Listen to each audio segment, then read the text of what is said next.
It's pretty well known that when Rivals came out, it was extremely popular. 40 million players within the span of 2 months. People were calling it an Overwatch killer because it was. That's what it did. It killed Overwatch. It was going to be the next big live service game. The hero shooter that was finally going to dethrone all of its competition and never look back.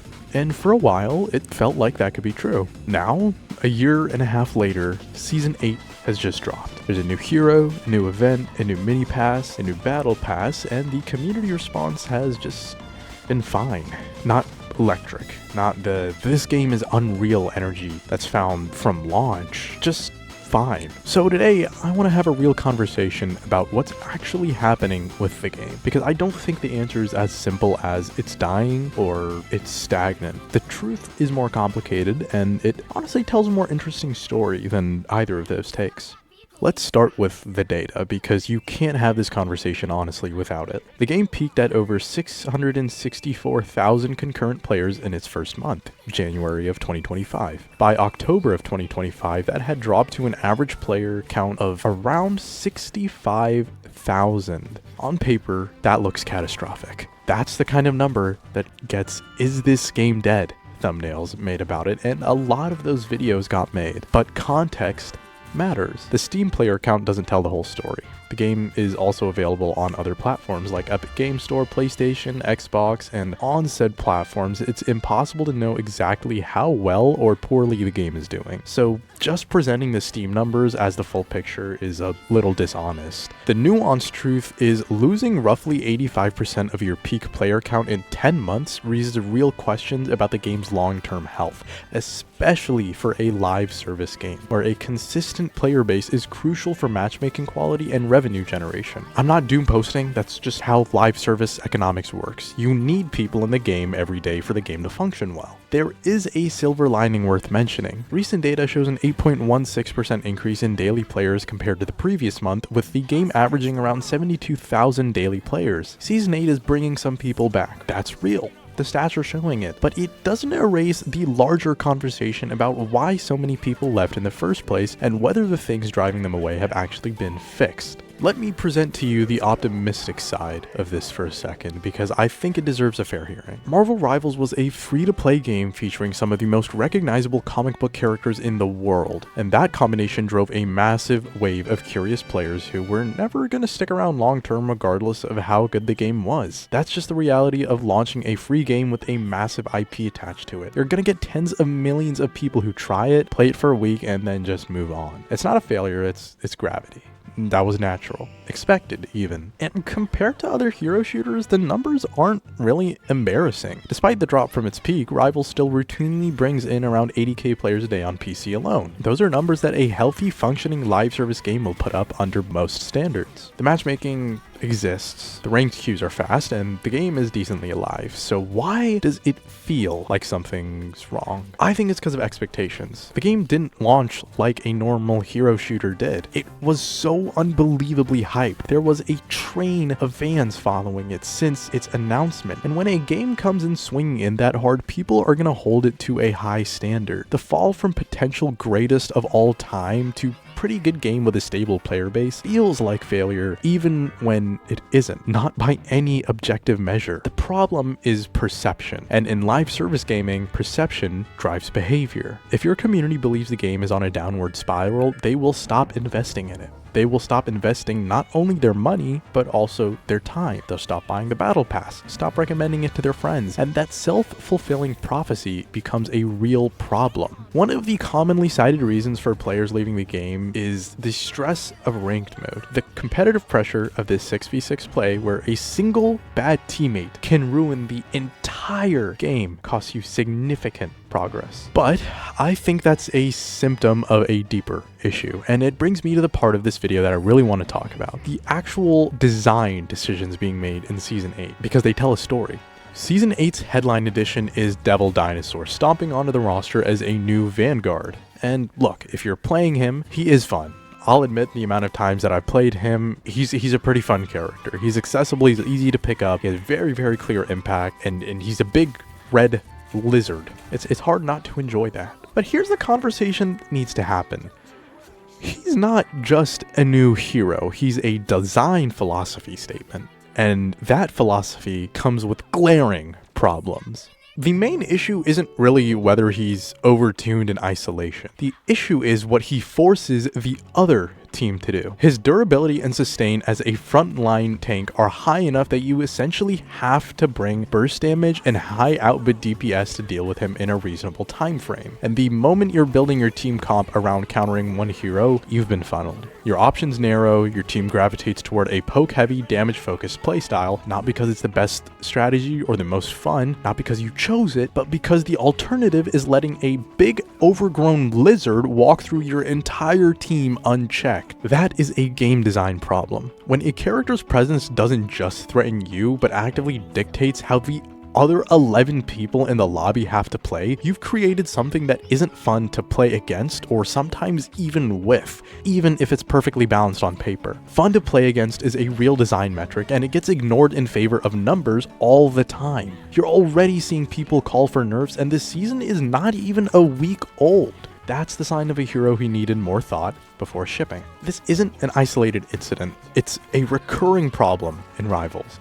Characters that are satisfying for their player and miserable for everyone else. And if NetEase doesn't start weighing the opponent experience more heavily in their design process, we will continue to see this cycle. One of the most frustrating things that Season 8 also brought was the obviously terrible balance patch. Starting off with Mr. Fantastic, he was supposed to see changes this season, removing the movement speed reduction from his flexible elongation, which was one of his best tools for isolating targets, and replacing it with a slightly faster cooldown time, a small damage bump on his primary from 65 to 70, as well as a cheaper ultimate. NetEase framed this as giving Reed more direct damage and mobility at the cost of CC, because everyone's already complaining about CC, so why not take it from one of the already worst characters from the game? As a design philosophy on paper, that's not unreasonable. Oppressive slow effects are continuously annoying to play against. Tenacity was introduced because people hate CC so much. But here's the thing.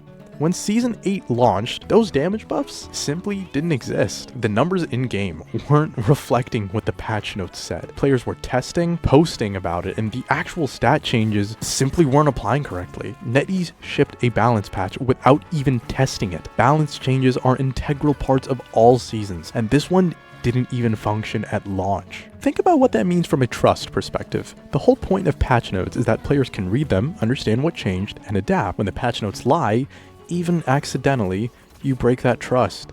Players don't know if what they're reading is actually going to be in the game now. They have to go test everything themselves, which we have been doing since release anyways. It's not a small thing. It's a quality control failure on the most basic level. A large company like NetEase shouldn't be making these mistakes, especially for a game that's already been out for a year and a half. Then there's Phoenix, and this one is almost funny if it wasn't so frustrating. Phoenix is already an S-tier character. She is very, very strong, and she was supposed to get nerfed in Season 8. Her direct damage was being increased from 50 to 55, and her spark mark explosion damage was being reduced from 40 to 35. The stated goal was to prevent her from one-shotting a 250 HP hero with a single mark plus direct hit from her ultimate. These patch notes even have a developer note explaining that that was the intent. They wanted to nerf her. They tried to nerf her. They announced they were nerfing her, but she ended up being stronger than she was in the previous patch. The direct hit damage increase more than compensates for the explosion reduction in most practical scenarios. If a Phoenix is landing clean shots, which all good Phoenix players do, they will come out ahead. The cases where the explosion reduction actually hurts you are niche, and the cases where the direct damage buff helps you are constant. So what we actually got was a shadow buff. NetEase tried to nerf Phoenix and accidentally made her better. The worst part is that in the developer note, in the patch itself, they signaled that they thought about this.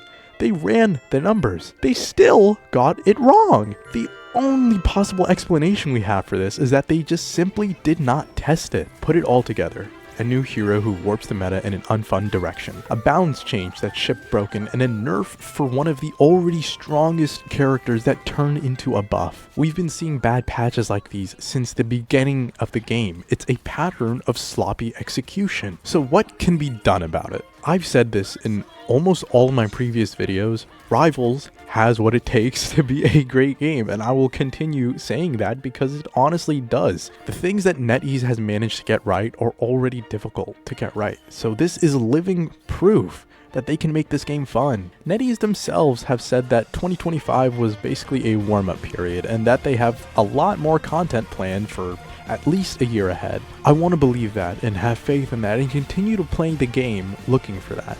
I really do. I mean, Cyclops is coming later, I think in 8.5, and that's super exciting. I'm very hyped for that. The Avengers crossover mode was a swing in the creative direction, which was pretty fun, and all of these are good ideas. But content isn't the problem. The problem is how they're executing it, and no amount of exciting new characters, game modes, mini passes, or skins will fix the fundamental issues that the dev team keeps shipping out. If the balance team keeps providing us broken patches, new heroes keep creating oppressive metas, and the community continues to feel like their feedback about what's unfun isn't being heard, the game is just gonna die. Players who've already left this game didn't leave because they've got bored of the characters of the game itself. I literally said this exact same thing word for word in my last video. They have left because the game is stressful. The feeling that the game wasn't being managed in a way that rewarded their time was so demotivating. Ranked is punishing. A large amount of the roster feels oppressive,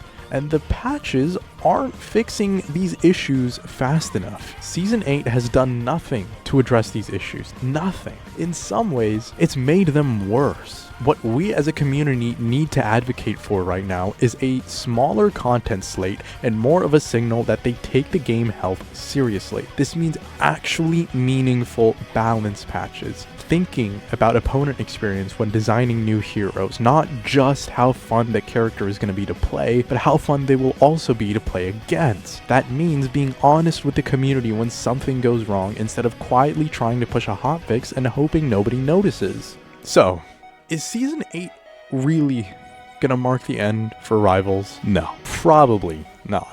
The numbers are ticking back up slightly, albeit undeservingly, and the core game still has a dedicated player base. Rivals isn't in some sort of Concord situation right now. The game is most certainly not on life support, but it will be soon. The easy wins from IP and hype and launch novelty are all gone. What's left is whether or not NetEase can build something that people want to continue playing because it's fun, not just because Spider-Man is in the game. And right now, Season 8 isn't making that case any more convincing.